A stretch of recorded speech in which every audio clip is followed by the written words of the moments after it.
안녕하세요. 옛날 야담에 오신 것을 환영합니다. 오늘은 운명과 사랑 사이에서 어려운 선택을 해야 했던 한 남자의 기적 같은 이야기를 준비했습니다. 만약 여러분의 운명이 사랑하는 사람과 함께하면 고독해지고 헤어져야 후손이 번창한다고 예언되었다면 당신은 어떤 선택을 하시겠습니까? 오늘 주인공 동수는 예언을 거스르고 사랑을 택했지만 운명은 그를 20년간의 긴 이별과 기억상실이라는 시련으로 이끕니다. 과연 20년의 세월도 막지 못한 이들의 사랑은 기적을 만들어낼 수 있을까요? 지금 바로 기억을 잃은 남편과 20년의 기다림 이야기, 그 감동적인 여정을 함께 해주세요. 옛날 아주 먼 옛날, 낮은 산들이 마치 누워 쉬는 몸처럼 부드럽게 이어지는 골짜기 끝, 은영산 동쪽 자락에 달빛 마을이라는 아늑한 동네가 있었습니다. 봄이면 진달래 흐드러지고 가을이면 단풍이 곱게 물드는 평화로운 마을이었지만 그 마을 한구석에 사는 김동수라는 젊은이와 그의 늙은 홀어머니의 마음은 늘 편치 않았답니다. 동수는 12살 되던 해에 끔찍한 돌림병이 온 마을을 휩쓸고 지나가며 하루아침에 부모님을 모두 여의었습니다. 본래부터 가난했던 동수의 삶은 그날 이후로 더욱 비참해졌습니다. 어린아이가 감당하기엔 너무나 큰 슬픔과 가난 속에서 그는 매일같이 줄임배를 안고 힘겹게 살아가야 했습니다. 총명했던 아이의 학문에 대한 꿈은 텅 빈 쌀독처럼 공허하게 사라져가는 듯했습니다. 그런 동수를 진심으로 안타깝게 여기는 유일한 사람은 어릴 적부터 그를 가르쳤던 마을의 훈장 선생님이었습니다. 훈장님은 동수의 남다른 재능을 누구보다 잘 알고 있었고 만약 제대로 된 가르침만 받을 수 있다면 장차 나라의 큰 동량이 될 것이라 굳게 믿었습니다. 훈장님은 이 가엾은 아이를 도울 방법을 밤낮으로 고민했습니다.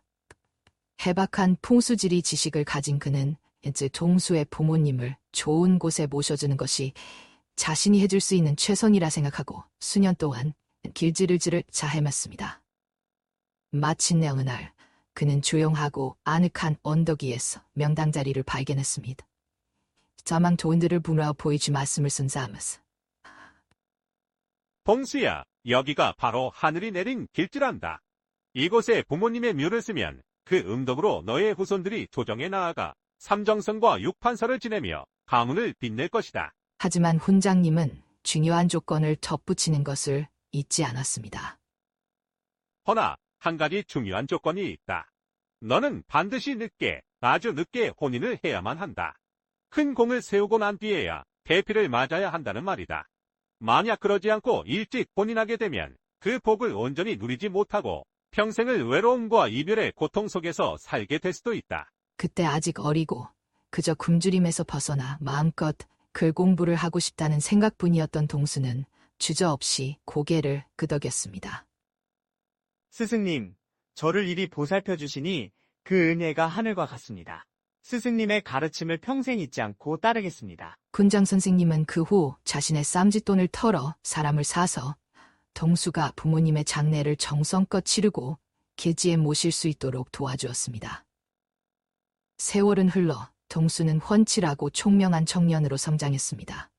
그는 여전히 밤에는 등불 아래서 책을 읽고 낮에는 남의 집 고른 일을 하며 억척스럽게 살았습니다.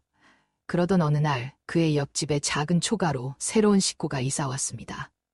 병든 아버지를 모시고 사는 이세연이라는 이름의 젊은 처녀였습니다. 세연은 효심이 지극하고 생활력이 강하여 늘 아픈 아버지를 대신해 집안의 모든 일을 꿋꿋하게 도맡아 했습니다. 동수와 세연은 공공한 처지 속에서 자연스레 서로에게 힘이 되어 주었습니다. 동수는 세연의 집 지붕을 고쳐주었고 세연은 동수를 위해 따뜻한 밥 한 그릇을 지어주곤 했습니다. 외로운 두 젊은이의 마음은 깊은 공간과 연민 속에서 서서히 가까워졌습니다. 세연의 아버지가 세상을 떠났을 때 동수는 그녀의 곁을 지키며 슬픔을 함께 나누었고 그들의 사랑은 마침내 결실을 맺어 부부가 되기를 약속했습니다. 동수는 기쁜 마음으로 훈장 선생님을 찾아가 혼인 소식을 알렸지만 훈장님은 크게 놀라며 반대했습니다. 동수야, 내 말을 잊었느냐? 그 길지는 내게 큰 명예를 가져다 줄 수 있지만 일찍 혼인하면 평생을 고독하게 살아야 할 운명이라 일러건을 어찌 이리 성급한 결정을 한단 말이냐? 동수는 잠시 생각에 잠겼습니다. 하지만 세연을 향한 그의 사랑은 너무나 컸고 따뜻한 가정을 꾸리고 싶은 열망 또한 간절했습니다. 스승님, 저는 이제 한 가정을 행복하게 꾸리고 제 사람을 지키며 살고 싶습니다. 부디 너무 염려 마십시오.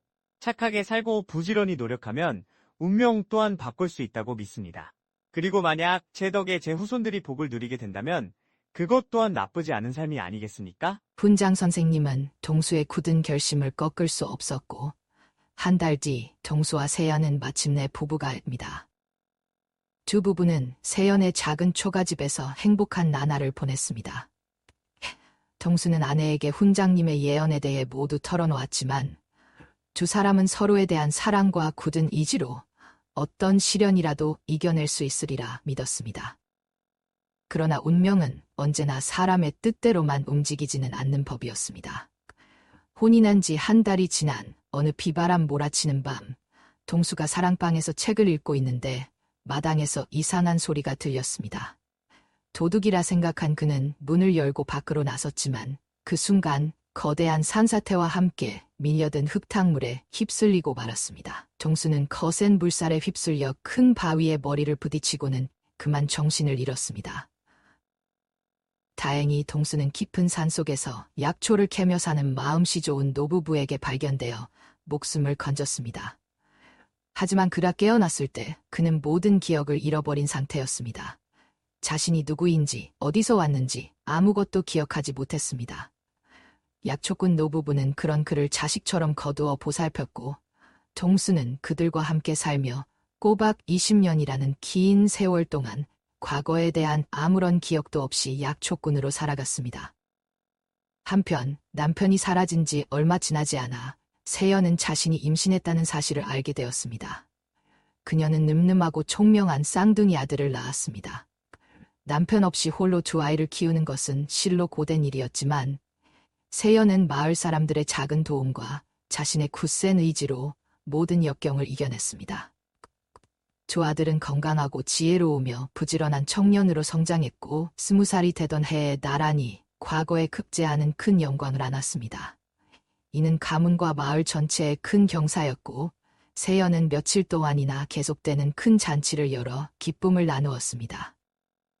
훈장 선생님도 잔치에 초대받아 오셨습니다. 그는 세연에게 말했습니다. 이제 때가 온 것 같구나. 이 잔치를 보름 동안 아주 성대하게 열어 더 많은 사람들을 초대하거라. 틀림없이 좋은 일이 생길 것이다. 한편 동수는 20년 만에 처음으로 기억 속에 흐릿하게 떠오르는 한 젊은 여인의 슬픈 얼굴 때문에 깊은 혼란에 빠졌습니다. 그는 자신의 정체성과 그 여인을 찾기 위해 약초꾼 노부부에게 작별을 고하고 정처 없는 길을 떠났습니다. 그러던 어느 날 동수는 낯선 마을의 작은 주막에 들러 요기를 하게 되었습니다. 그는 온 마을이 텅 빈 듯 조용한 것을 이상하게 여겨 주모에게 물었습니다. 아, 손님, 마을에 사람이 없는 게 아닙니다. 이 근방 마을 사람들이 모두 저 아랫마을로 잔치 구경을 갔기 때문이지요. 듣자 하니 어느 댁 쌍둥이 아들 둘이 나란히 과거에 급제하여 나라에서 제일 가는 큰 잔치를 벌써 여러 날째 열고 있다 하더이다. 다음 날 동수는 주모를 따라 잔치가 열리고 있는 마을로 향했습니다.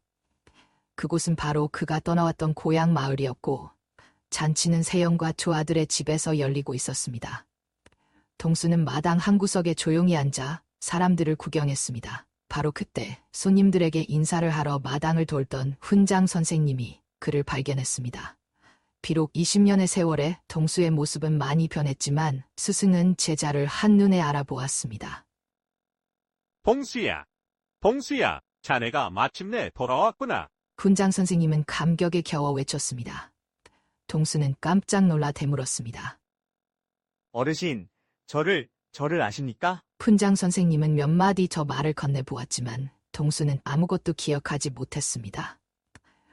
그가 기억을 잃었다는 것을 깨달은 훈장님은 눈물을 애써 감추고 동수를 조용한 방으로 데려가 세영과 두 아들을 불렀습니다. 아무래도 동수가 기억을 모두 잃은 듯하다. 의원을 불러 진맥을 해보아야겠다. 그리고 너희들은 이 사람이 너희들의 아버지시니 아버님께서 기억을 되찾으실 수 있도록 본 정성을 다하거라. 세연은 20년 만에 돌아온 남편이 자신과 아들들을 전혀 알아보지 못하자 하염없이 눈물만 흘렸습니다.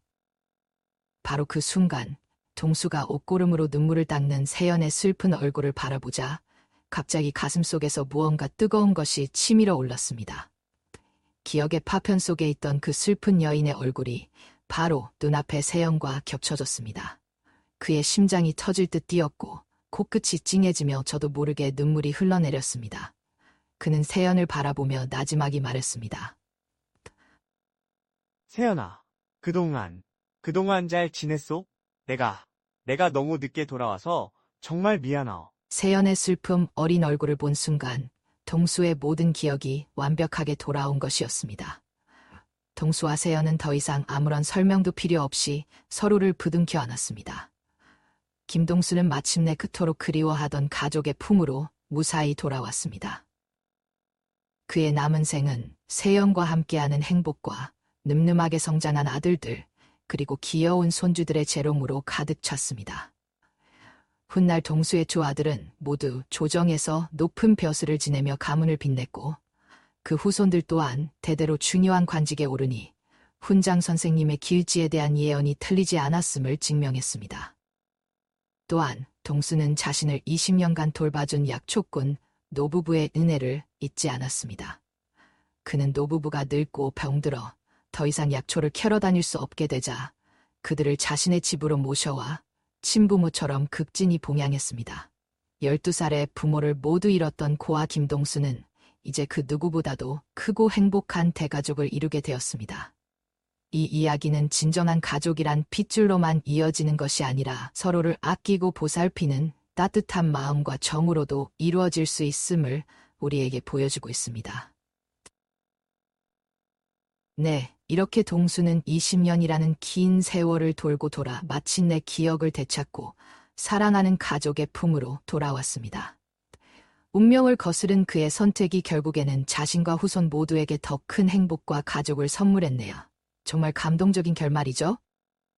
오늘 이야기는 정해진 운명보다 더 강한 것은 서로를 향한 진실한 사랑과 굳건한 믿음이라는 것을 아름답게 보여줍니다. 또한 진정한 가족이란 핏줄을 넘어 자신을 구해준 이들까지도 끌어안는 넓은 마음에서 비롯된다는 것을 다시 한번 생각하게 합니다. 가슴 따뜻한 이야기가 마음에 드셨다면 좋아요와 구독으로 저희 채널에 큰 응원 부탁드립니다. 여러분의 생각을 댓글로 나눠주시고요.